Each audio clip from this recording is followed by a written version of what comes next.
Hello students, welcome to ज्ञान सागर classes. तो कैसे हैं आप लोग? आई होप आपका जून अटेम्प्ट के लिए प्रिपरेशन बहुत अच्छा चल रहा है।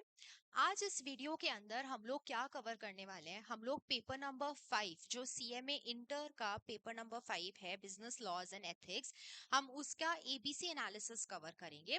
तो आज इस वीडियो में हम लोग देखेंगे हमारे पास किस किस चैप्टर से क्वेश्चंस पूछे जाते हैं। इससे आप लोगों को आइडिया लगेगा कि कौन से चैप्टर को हम लोग को प्रेफरेंस वाइज पढ़ना है, किस चैप्टर के। वैसे हमें किसी में भी कुछ भी छोड़ के नहीं जाना होता, मैं हमेशा ये कहती हूँ कि 100% पढ़ के जाने का ट्राई करो, बट इसमें हमें प्रायोरिटी वाइज पढ़ना होता है। तो हम सबसे ज्यादा प्रेफरेंस कौन से चैप्टर्स को देंगे, किस वेटेज के हिसाब से कौन से क्वेश्चंस पूछे जाते हैं, वो सो दैट आप उनका नंबर ऑफ रिविजन ज्यादा करेंगे, राइट। सो चलिए फटाफट से देखते हैं कौन से क्वेश्चंस हमसे पूछे जाएंगे। देखो हमारे पास जो क्वेश्चंस आते हैं, आप लोगों को पता है कि पेपर का पैटर्न कैसा है। 30 मार्क्स हमारे पास एमसीक्यूज के रहते हैं एंड 70 मार्क्स का जो पोर्शन है वो कवर्ड होता है डिस्क्रिप्टिव पार्ट में, राइट। तो हमारे पास जो क्वेश्चन नंबर 1 है, 1 कंप्लीट एमसीक्यूज का पार्ट रहता है। एमसीक्यूज में हमें कितने क्वेश्चंस मिलते हैं? 15 क्वेश्चंस रहेंगे, मार्क्स 2 मार्क्स ईच, राइट। तो ऐसा करके ये वाला हमारा पोर्शन पूरा कंप्लीट हो गया। कितने मार्क्स का? 30 मार्क्स का, ठीक है। एमसीक्यूज जो है वो सारे 15 एमसीक्यूज जो आपसे पूछे जा रहे हैं वो सारे पार्ट्स में से कवर्ड रहते हैं। जैसे आपको एथिक्स में से भी 2 क्वेश्चंस इसमें मिलेंगे, कंपनी लॉ के 4-5 क्वेश्चंस इसमें कवर्ड रहेंगे, कॉन्ट्रैक्ट एक्ट है, तो मिक्सचर रहता है ये सारे चैप्टर्स का। अब इसके बाद हम लोग अगर देखें तो क्वेश्चन नंबर 2। अब मैं आपको क्वेश्चन जो पेपर में पूछे जाएंगे सीक्वेंशियली बता रही हूँ कि 2 का ए बी, फिर 3 का ए बी, इस तरीके से पूरा ये हमारा पार्ट डिवाइडेड रहेगा, राइट। तो अभी कैसा है, इसमें 2 से लेकर के जो हमारे क्वेश्चंस हैं, आपको टोटल 7 क्वेश्चंस यहाँ पे मिलेंगे, यानी क्वेश्चन नंबर 2 से लेकर के क्वेश्चन नंबर 8 तक, ठीक है। सबके अंदर आपको पार्ट ए बी ऐसे क्वेश्चंस मिलेंगे और सारे 7 मार्क्स ईच है। तो 2 का ए 7 मार्क्स, बी 7 मार्क्स, ऐसे। तो 2 मतलब इंडिविजुअली अगर हम देखें तो 14 मार्क्स का वेटेज इन क्वेश्चंस का रहेगा।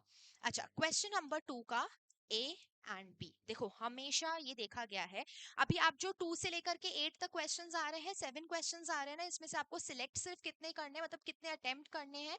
सिर्फ 5 क्वेश्चंस अटेम्प्ट करेंगे, ठीक है। तो मतलब इंटरनल चॉइस है हमारे पास यहाँ पे, हम आउट ऑफ 7 क्वेश्चंस 5 अटेम्प्ट करेंगे। क्वेश्चन नंबर 2 जो है डिस्क्रिप्टिव क्वेश्चंस जो है, इसमें हमेशा फर्स्ट क्वेश्चन कॉन्ट्रैक्ट एक्ट से पूछा जाता है, ठीक है। तो क्वेश्चन नंबर 2 का ए जो है वो हमेशा कॉन्ट्रैक्ट एक्ट से आएगा। कितने नंबर का क्वेश्चन रहता है ये? 7 मार्क्स। तो वैसे भी मैंने आपको बताया सारे पार्ट 7-7 मार्क्स के रहेंगे। कॉन्ट्रैक्ट में कहीं से भी क्वेश्चन पूछा जा सकता है, कई बार फ्रॉड, मिस रिप्रेजेंटेशन इनमें पूछा जाता है। तो बी प्रिपेयर्ड, कॉन्ट्रैक्ट के पूरे टॉपिक में से किसी भी कॉन्सेप्ट के ऊपर क्वेश्चन आ सकता है। 2 का बी, ये भी कॉन्ट्रैक्ट एक्ट से रहेगा, लेकिन इसमें जो हम पास्ट ट्रेंड्स देखें तो उसके हिसाब से ये जो पोर्शन है यहाँ पे स्पेसिफिक कॉन्ट्रैक्ट्स में से क्वेश्चंस पूछे जाते हैं।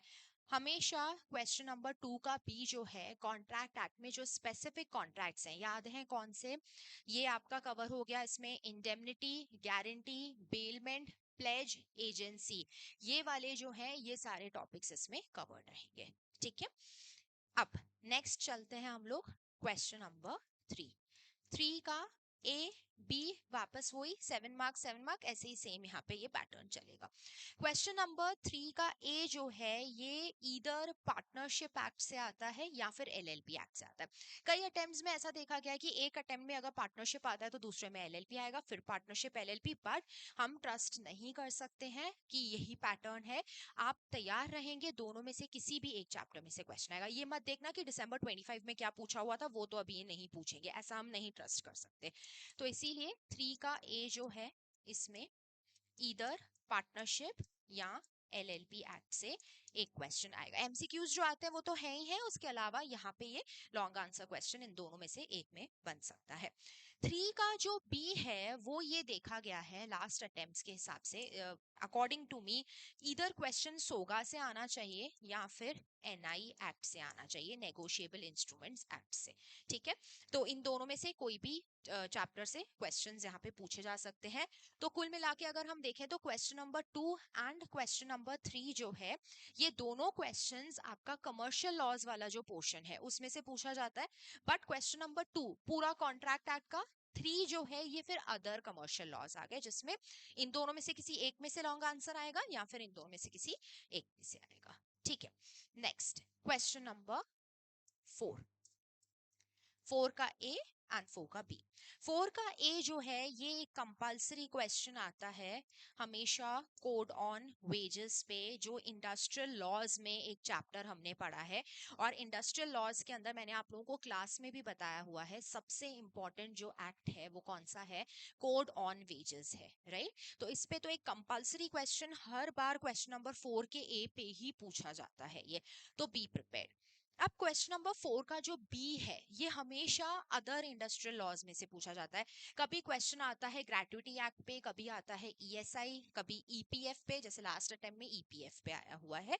तो यहाँ पे हम ये मान के चलते हैं जो हमारे अदर इंडस्ट्रियल लॉज है, ठीक है, उनमें पे किसी भी टॉपिक पे क्वेश्चन पूछा जा सकता है।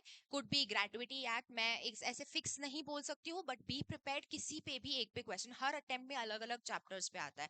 कभी फैक्ट्रीज एक्ट पे आया है, कभी ये ग्रेजुएटी पे, ईएसआई, ईपीएफ, किसी पे भी एक क्वेश्चन इसमें आ सकता है।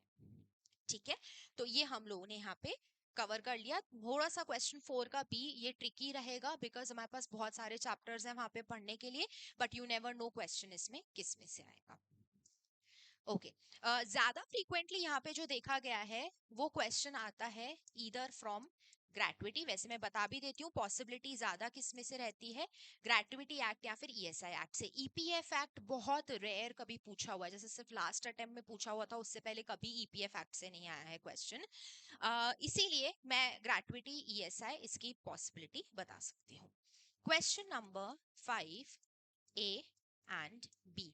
अब ये जो पूरा क्वेश्चन नंबर 5 है इस पे क्वेश्चन आता है फ्रॉम कंपनी लॉ। तो ये क्वेश्चन नंबर 5 ए कंपनी लॉ से आएगा एंड 6 5 का बी जो है ये भी कंपनी लॉ है। बट यहाँ पे 5 का ए ये कंपनी लॉ के किसी भी टॉपिक से क्वेश्चन पूछा जा सकता है। कभी इस पे क्वेश्चन चार्जेस से आता है, कभी मीटिंग्स में से आता है, कभी ये जो इंट्रोडक्टरी पार्ट हमने कंपनी लॉ में पढ़ा है कई बार उसमें से भी पूछ लेता है। लेट्स से सेक्शन 8 कंपनी है, ओपीसी है, तो बी प्रिपेयर्ड। कंपनी लॉ तो हमें इसमें कुछ भी नहीं छोड़ के जाना है, सबसे मैक्सिमम वेटेज ही कंपनी लॉ का रहता है ना, 40 नंबर का वेटेज है, पता है ना ये। तो ये मान के चलो कि हमें कंपनी लॉ का कोई भी टॉपिक नहीं छोड़ना है, वो तो सबसे पहला प्रायोरिटी है जिसमें मैक्सिमम नंबर ऑफ रिविजन तुम लोगों को कवर करने हैं। अब 5 का बी जो है इसमें कंपनी लॉ पे डायरेक्टर्स वाला जो टॉपिक है इसी में से ही फ्रीक्वेंटली क्वेश्चंस पूछे गए हैं, और अभी भी यही एक्सपेक्टेड है कि डायरेक्टर्स वाले टॉपिक से इसमें क्वेश्चन आएगा। बट यहाँ पे मैं आपको बता दूं जो क्वेश्चन नंबर 5 का ए है ये हमेशा डायरेक्ट क्वेश्चन रहता है। ठीक है, ऊपर वाले भी सारे क्वेश्चंस हमारे डायरेक्ट ही रहते हैं। 5 का ए जो है ये डायरेक्ट क्वेश्चन रहेगा, और ये जो डायरेक्टर्स वाला टॉपिक है यहाँ पे भी हम लोगों को डायरेक्ट क्वेश्चन ही एक्सपेक्टेड है। ठीक है, कुड बी डायरेक्टर्स, और यहाँ पे भी देखो एनी अदर टॉपिक भी मैं एक बार लिख लेती हूँ बिकॉज क्या पता पैटर्न में कुछ और आ जाए इस बार, तो इसीलिए कंपनी लॉ में ऊपर तो कुछ भी टॉपिक है, यहाँ पे ज्यादा पॉसिबिलिटी डायरेक्टर्स की है, बट यस कोई और टॉपिक से भी डायरेक्ट क्वेश्चन आ सकता है। देखो हमारे पास अभी सीएमए इंटर के अंदर 2 केस स्टडी बेस्ड क्वेश्चंस आते हैं, राइट। अब वो केस स्टडी बेस्ड क्वेश्चंस जो हैं, जो हम पास्ट ट्रेंड्स को अगर देखें तो कॉन्ट्रैक्ट एक्ट से प्रिडिक्टेड है और एक कंपनी लॉ से प्रिडिक्टेड है। तो इसीलिए मैंने तुम लोगों को यहाँ पे डायरेक्ट क्वेश्चन लिखा है, क्योंकि कंपनी लॉ से बच्चे कंफ्यूज होते हैं कि कहाँ कौन से नंबर पे केस स्टडी आएगा। अभी तक सारे डायरेक्ट क्वेश्चंस, ठीक है। अब चलते हैं क्वेश्चन नंबर 6, 6 का ए एंड 6 का बी। अब जो क्वेश्चन नंबर 6 है इस पे भी कंपनी लॉ है, ठीक है। 6 के बी पे भी कंपनी लॉ है। द ओनली डिफरेंस इज कि 6 का जो ए है यहाँ पे तुमसे ये डायरेक्ट क्वेश्चन भी पूछ सकते हैं एंड केस स्टडी क्वेश्चन भी पूछ सकते हैं। दोनों में से कुछ भी आ सकता है। कुछ अटेम्प्ट्स में हमने इसी नंबर पे डायरेक्ट क्वेश्चन देखा है और कुछ अटेम्प्ट्स में हमने इस नंबर पे केस स्टडी क्वेश्चन देखा है। तो बी प्रिपेयर्ड, कोई भी दोनों में से एक ये पूछ सकते हैं। फाइन। एक और 6 का भी हमेशा डायरेक्ट आया है। ये हमेशा एक डायरेक्ट क्वेश्चन रहता है, कंपनी लॉ में से किसी भी टॉपिक में से आ सकता है। अच्छा, केस स्टडी क्वेश्चन जो है वो कंपनी लॉ में कहाँ से बनता है? तो ज्यादातर केस स्टडी क्वेश्चंस जो हैं कंपनी लॉ में डायरेक्टर्स के टॉपिक पे बनाया जाता है। ठीक है, नंबर ऑफ टाइम्स यही देखा गया है कि डायरेक्टर्स, वैसे भी डायरेक्टर्स वाले टॉपिक का कंटेंट बहुत कम है आपके मॉड्यूल में, बट उसका वेटेज सबसे ज्यादा है। ये चीज मैंने आप लोगों को क्लास में भी बार बार बताई है। फाइन, ये डन हुआ क्वेश्चन नंबर 6।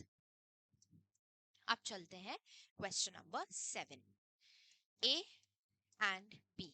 7th का ए जो है इस पे हमेशा एथिक्स में से क्वेश्चन आता है, और 7th का बी, इसमें इमोशनल इंटेलिजेंस जो इसी पार्ट डी में है एथिक्स के साथ, इमोशनल इंटेलिजेंस या फिर एथिक्स में से भी कई बार दो क्वेश्चंस जो हैं वो एक साथ एथिक्स में से पूछ लिए जाते हैं। ठीक है, तो आप लोग प्रिपेयर्ड रहें, या तो दोनों क्वेश्चन एथिक्स में से आएंगे या फिर एक एथिक्स का आके एक इमोशनल इंटेलिजेंस का आएगा।